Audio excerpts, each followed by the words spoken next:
ভালোবাসার মানুষ বলেছে তুমি নিজে ঠিকমতো খাবা, ঠিকমতো ঘুমাবা।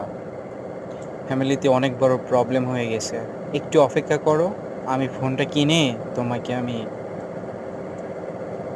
কল দিব, তোমার সাথে যোগাযোগ করার চেষ্টা করব।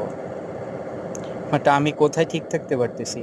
সে আমার ছিল 24টা ঘন্টার সাথে। আমি ভিডিও কলে তার সাথে দুজনে একসাথে ঘুমাইছি, প্রত্যেকটা সেকেন্ড প্রত্যেকটা মুহূর্ত আমি তার সাথে কাটাইছি। আমি তো কোনোভাবে পারতেছি না তাকে ছাড়া থাকতে। কেন পরিবারের মানুষ এতটা নিষ্ঠুর কিভাবে হয়? মানুষগুলোকে কষ্ট দিয়ে কি তারা কি খুব খুব আনন্দ পায়? যে এত ভালোবাসে ছেলে মেয়েদের আমাদের, কিন্তু তারা ছেলে মেয়েদের খুশি যেটা, যেটা তারা ভালো থাকবে, ভালোবাসা সেটাই তারা নষ্ট করে দেয়।